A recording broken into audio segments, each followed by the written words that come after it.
Bismillahirrahmanirrahim. Alhamdulillah wassalatu wassalamu ala Rasulillah wala haula wala quwata illa billah.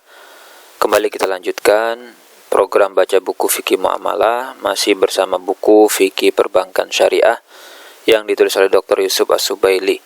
Kita masuk ke halaman 75. Di sini pembahasan tentang syirkah atau perseroan. Ada beberapa jenis syirkah, yaitu di sini terbagi menjadi dua. Ada namanya syirkah amlak.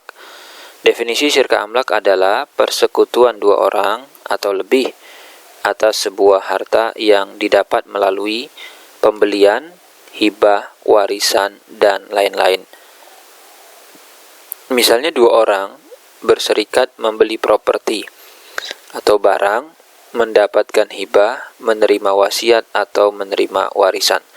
Lalu keduanya menerima dan menjadi berserikat dalam kepemilikan. Konsekuensi dari syirkah di atas, masing-masing bebas menggunakan hak yang menjadi miliknya dan tidak berwenang terhadap milik teman syirkahnya. Jenis ini tidak termasuk dalam pembahasan syirkah yang kita inginkan. Nah, syirkah ukut atau syirkah akad, maksudnya adalah persekutuan, kerjasama dua pihak atau lebih dalam kewenangan sejumlah harta. Nah, hukumnya boleh berdasarkan Al-Quran, hadis, dan ijma. Sebagaimana Allah katakan, sesungguhnya kebanyakan orang-orang bersyirkah itu, sebagian mereka zalim kepada sebagian yang lain, kecuali orang-orang yang beriman dan melakukan amal soleh, dan sangat sedikit jumlah mereka. Hadis qudsi yang diriwayatkan oleh Abu Hurairah, dikatakan bahwa Allah berfirman, Ana salisu asyarikain, bahwa Allah itu adalah pihak ketiga dari orang yang bersyarikat. Dan malam yakhun ahaduhuma sahibah, selama mereka tidak saling khianat. Fa idza khanahu kharajtu min bainihima, kalau ada salah satu berkhianat, aku akan keluar dari kerjasama itu, dari persyarikatan itu. Dan ulama sepakat bahwa hukumnya secara umum adalah mubah. Kemudian mengenai ketentuan umum dari syirkah, ada syarat sah yang harus diperhatikan. Yang pertama, objek. Itu harus sesuatu yang mubah. Tidak boleh kita ikut syirkah pada sesuatu usaha yang haram, seperti menjual minuman keras, rokok, film porno, dan yang lainnya. Setiap orang yang ikut dalam syirkah itu harus tahu jumlah saham masing-masing. Tidak boleh kemudian syirkah kita buat lalu jumlah saham dari anggota tidak diketahui. Dan disyaratkan jumlah saham setiap anggota harus sama. Dengan demikian boleh saham sebagian anggota maksudnya tidak disyaratkan, ya. Artinya boleh beda. Misalkan yang satu sahamnya 20%, yang lain 80%. Intinya harus jelas berapa persenannya. Kemudian yang ketiga, syarat sah pembagian laba untuk setiap anggota harus jelas. Seperti kesepakatannya setengah untuk A, setengah untuk B, atau sepertiga untuk A, 2/3 untuk B. Kalau tidak ada kejelasan, maka akadnya menjadi tidak sah. Boleh membagi laba secara bertingkat dengan syarat bagian masing-masing juga harus jelas. Seumpama, kalau laba di atas 1 juta, maka 50-50. Kalau laba di atas 1 juta rupiah atau di bawah 1 juta tadi 50-50, kalau di atas menjadi 1/3 dan 2/3, misalnya begitu. Kemudian syarat keempat adalah bagian laba untuk setiap anggota tidak tertentu, akan tetapi berdasarkan rasio. Sehingga tidak boleh kalau misalkan seseorang mengatakan jumlah labanya untuk si A 1 juta, dari laba baru sisanya untukku.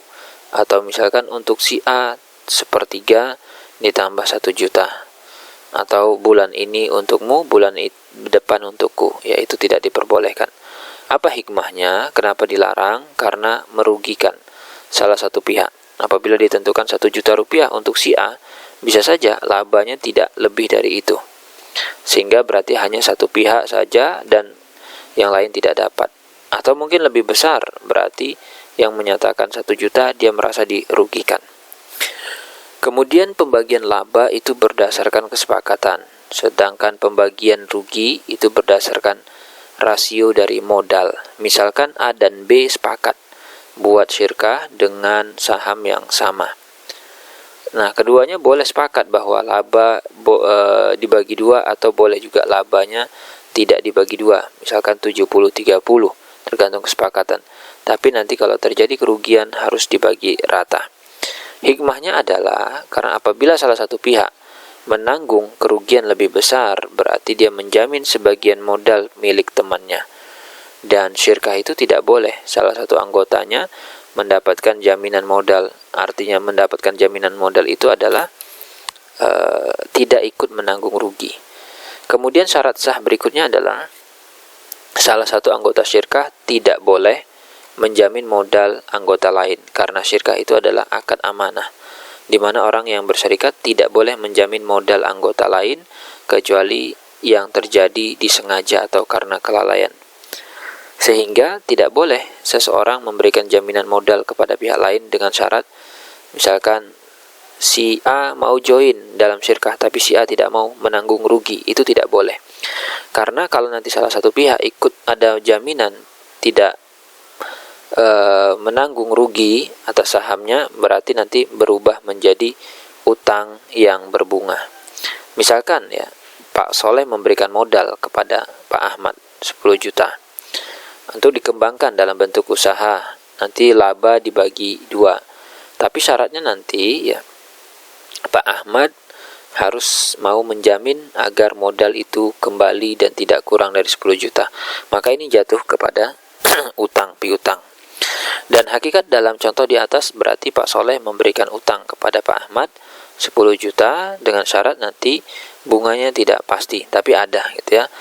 Karena pinjaman berbunga ini dilarang, walaupun mungkin kita nggak tahu tuh pastinya berapa nanti bakal didapatkan oleh si kreditur. Sehingga ya, simpanan investasi di suatu bank, di mana bank memberikan persyaratan jaminan nominal dari simpanan, maka itu tidak diperbolehkan. Kemudian kita bisa lihat jenis-jenis dari syirkah ukut. Ada dua. Yang pertama ada namanya syirkah ashkhas. Ini sifatnya adalah personalnya sangat menonjol. Terdiri dari anggota yang saling kenal dan akad salah seorang anggota berakhir ketika wafat atau cacat hukum. Syirkah ashkhas terbagi menjadi dua menurut fikih. Ya, terbagi menjadi tiga syirkah ashkhas. Yang pertama ada namanya inan. Kalau inan ini berarti kerjasama dua orang atau lebih, A dan B, modalnya itu disetor dan keduanya ikut bekerja. Berarti mereka store modal dan store tenaga. A dan B misalkan ngasih saham masing-masing 50 juta, kemudian keduanya ikut mengelola usaha tersebut dengan bisnis misalkan jual beli pakaian, lalu laba dibagi berdasar kesepakatan dan rugi ditanggung bersama 50-50. Ada namanya mudharabah ya. Mudharabah itu berarti hanya satu pihak saja yang menyerahkan modal. A menyerahkan modal kepada B untuk dikembangkan dalam sebuah usaha, nanti kemudian untung dibagi dua.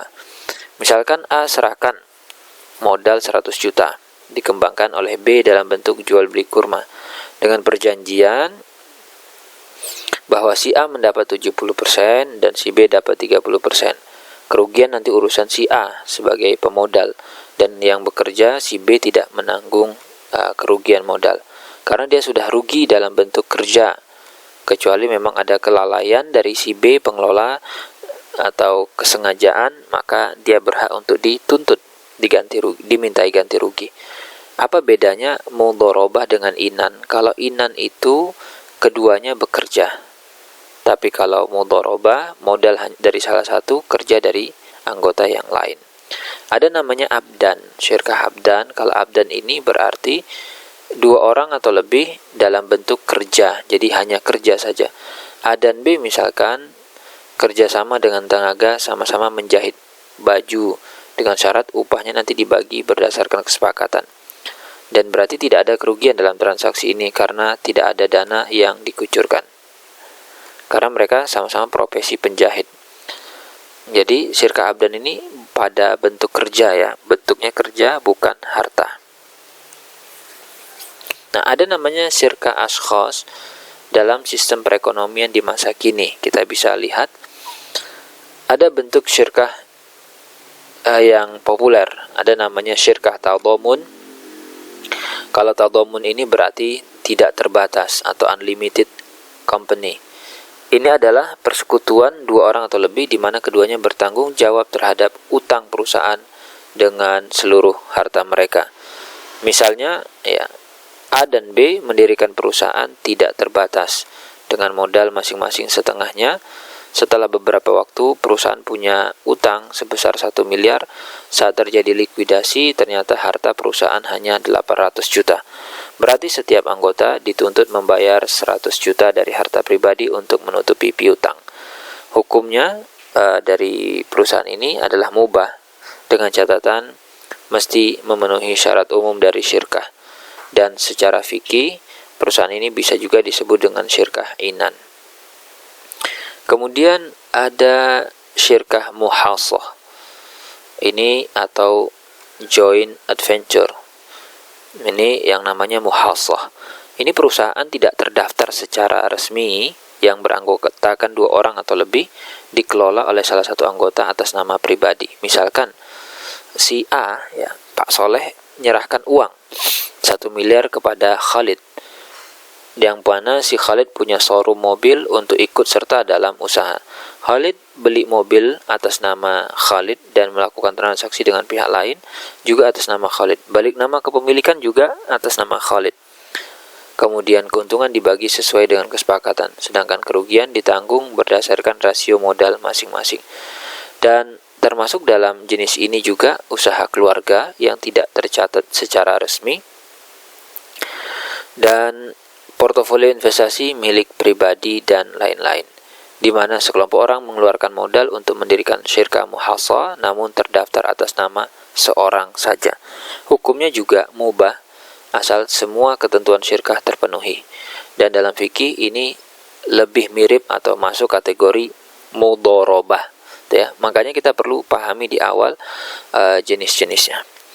Itu yang kita bisa baca pada kesempatan ini. Insyaallah kita lanjut di video berikutnya. Silakan Anda bagikan video ini kepada teman-teman Anda dalam program baca buku fikih muamalah, dan silakan join ke dalam komunitas baca buku setiap hari. Demikian, semoga bermanfaat.